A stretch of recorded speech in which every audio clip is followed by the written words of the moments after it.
Pemerintahan Prabowo Gibran telah menerapkan kebijakan efisiensi anggaran sebagai upaya meningkatkan efektivitas penggunaan dana negara. Langkah ini bertujuan untuk mengurangi pengeluaran yang dianggap tidak langsung mendukung pembangunan, seperti operasional kantor, perjalanan dinas, dan juga kegiatan seremonial. Pemangkasan ini imbas adanya pelaksanaan Instruksi Presiden atau Impres nomor 1 tahun 2025 yang mengharuskan efisiensi belanja APBN 2025 senilai 306,7 triliun rupiah. Menurut Sri Mulyani selaku Menteri Keuangan, kebijakan efisiensi akan dijadikan baseline atau acuan untuk menciptakan budaya baru efisiensi birokrasi di pemerintahan dan seluruh kementerian dan lembaga. Lantas, apa kata mereka mengenai kebijakan efisiensi yang dilakukan pemerintah saat ini? Baru-baru ini Presiden Prabowo Subianto meluncurkan kebijakan baru, yaitu efisiensi anggaran. Kebijakan baru ini menuai tanggapan dari berbagai kalangan masyarakat. Lalu, apa kata mereka? Nama saya Muhammad Ilham Terjungkroho, sering dipanggil Ilham. Nama saya Galang, dari 2523. Halo, aku namanya Pangeran. Aku namanya Gabriel.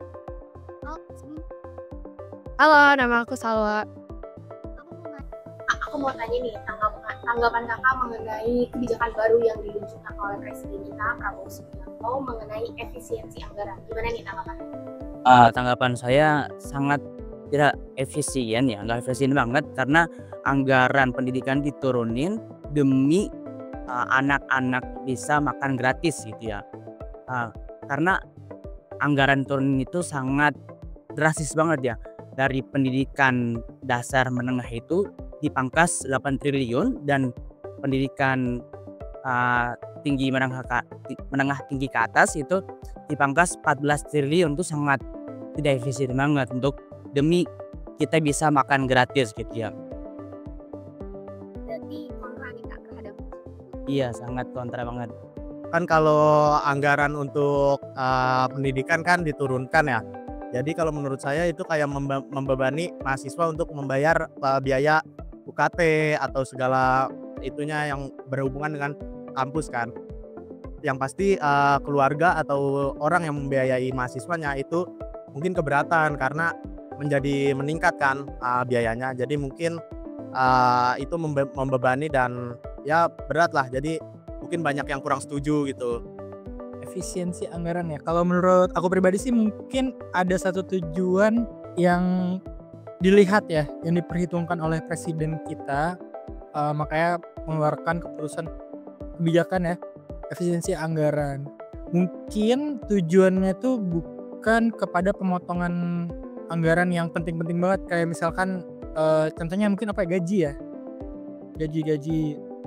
Yang aku tahu sih beritanya awal kan buat motong anggaran kayak rapat-rapat yang di luar, rapat-rapat nggak penting kayak gitu. Mungkin mobil dinas kayak segala macam. Mungkin implementasi ke bawahnya salah, jadi salah pengertian. Mungkin itu sih. Mungkin harus lebih dikaji ulang lagi aja terkait kebijakan sama implementasinya di lapangan. Gitu. Kalau menurut aku sih sebenarnya efisiensi anggaran nggak beda jauh sama yang tadi Pangeran bilang. Dan mungkin agak ini juga ya. Sebenarnya kan peraturan ini kan dibuat presiden, cuman yang menjalankan kan dinas-dinas terkait ya. Nah mungkin ya implementasinya dari dinas terkait itu salah, yang dipotong tuh malah beasiswanya. Mungkin niatnya tuh kayak mobil dinas tuh di ini, atau waktu itu juga sempet pejabat tuh pakai transportasi umum kayak gitu-gitu mungkin implementasinya. Nah kalau menurut aku ya mungkin perlu ditinjau ulang kembali kali ya peraturannya, karena kan masalah pendidikan ini kan untuk generasi ke depan juga, itu juga kan bentuk investasi ya. Jadi sayang sekali apalagi teman-teman yang dapat beasiswa itu banyak banget dan harus pupus gitu harapannya karena efisiensi anggaran ini. Apalagi aku juga lihat tadi atlet-atlet juga kena tuh efisiensi anggaran kayak gitu-gitu. Padahal mereka tahun ini jadwalnya banyak, Asian Games kayak pelatnas kayak gitu-gitu. Itu sih. Kalau menurut aku kurang bagus ya untuk kebijakan yang baru ditetapkan. Di mana kebijakan itu kan harusnya menguntungkan masyarakat.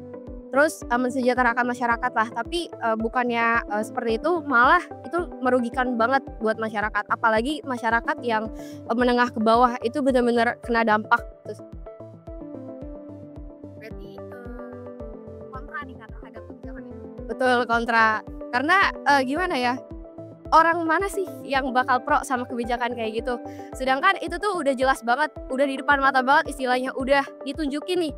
Itu tuh kebijakan yang enggak ada di sisi masyarakat istilahnya. Itu tuh ada di sisi pemerintah doang, tapi merugikan banget buat masyarakat gitu. Terus mengenai kebijakan yang ada kan banyak juga nih masyarakat juga menggunakan hashtag kabur aja dulu. Gimana juga nih Kakak tanggapan tentang mengenai hashtag Kak? Mungkin ya karena posisi saya masih kuliah ya. Jikalau saya sudah lulus kuliah mungkin saya akan seperti itu, seperti hashtag tersebut gitu ya. Karena ya di Indonesia ini untuk mendapatkan kerja kita sangat susah, apalagi fresh graduate gitu ya. Persyaratannya banyak. Jikalau kita keluar atau kita keluar negeri ke negara lain gitu ya, kita bisa mendapatkan pekerjaan lebih mudah dan pengalaman tidak terlalu rumit untuk kita daftarkan ke pekerjaan yang kita mau gitu. Mungkin gitu sih Kak. Yang kedua mungkin ada hashtag kabur aja dulu. Itu menurut saya perspektif orang kan beda-beda ya. Mungkin kalau orang yang bilang di dalam negeri itu kebanyakan biaya hidup kan mahal ya sekarang ya. Ada yang menyisihkan sebagian itunya hasilnya itu sedikit mungkin kalau di dalam negeri. Mungkin kalau di luar ada yang melihat di luar negeri itu biayanya tinggi, biaya hidupnya tinggi, tapi hasil pendapatan yang disisihkan itu mungkin masih banyak, beda dengan yang di sini. Tapi mungkin itu yang mau keluar negeri, ada yang pengen ke sana, atau mungkin ada yang pengen bertahan di sini. Tergantung perspektif orang kan beda-beda. Kalau kabur aja dulu itu iya sih, itu lagi viral sih. Sebenarnya tergantung perspektif sih. Kalau memang misalnya dilihat dari segi gaji memang nyaman ya.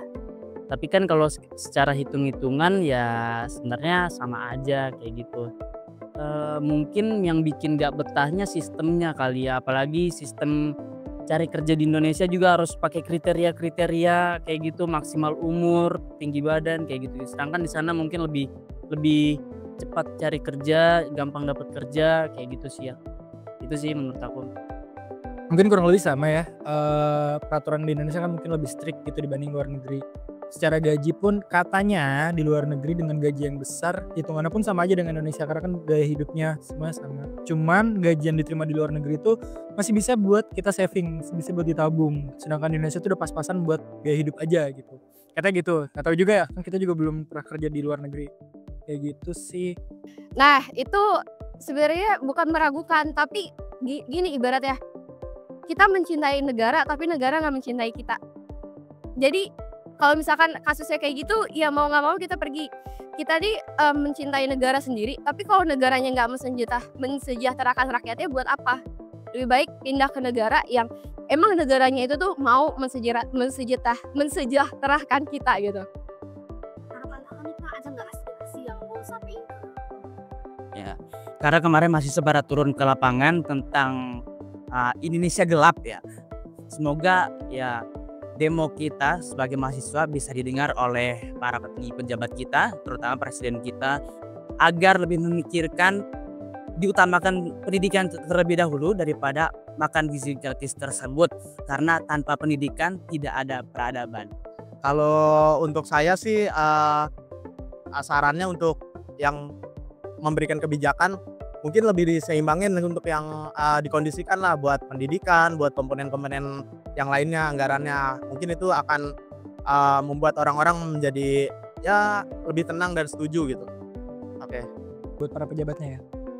Buat pemerintah terkait yang menjalankan, yang mengimplementasikan kebijakan tersebut, mungkin mohon untuk dikaji ulang lagi karena ada beberapa yang terdampak banget karena kebijakan itu.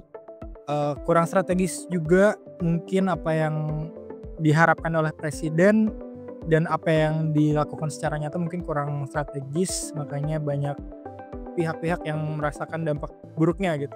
Mungkin tujuannya baik tapi implementasinya tidak baik, sama aja bohong gitu. Akhirnya presiden lagi yang kena dan jajaran yang kena. Apalagi presiden kan jadi ujung tombak kepala pemerintahan, kepala negara, pasti pressure-nya makin gede banget. Itu sih, dikaji ulang lagi aja sih. Kalau aku Apa pertanyaannya? harapan untuk pejabat ya.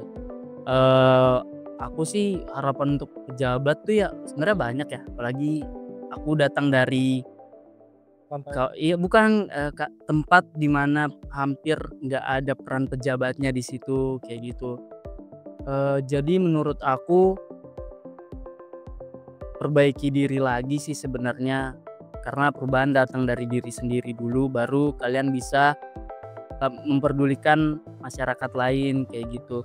Kalau untuk yang lain-lain mungkin bisa menyesuaikan lah, yang penting dari diri sendiri dulu, kesadaran diri dulu untuk karena ini kan pejabat menyangkut orang banyak ya, kasihan juga mereka kena dampak karena kita yang ngelakuin kayak gitu. Jadi nggak masuk akal aja, kasihan lah. Jadi perubahan datang dari sendiri, jadi perubah diri sendiri dulu baru bisa merubah orang lain. Itu sih. Kebijakan yang diluncurkan oleh Prabowo Subianto mengenai efisiensi anggaran memang bertujuan untuk mengoptimalkan sumber daya negara. Namun tidak sedikit pihak menyuarakan ketidaksetujuannya. Saya Liana dan tim Info Kapus melaporkan.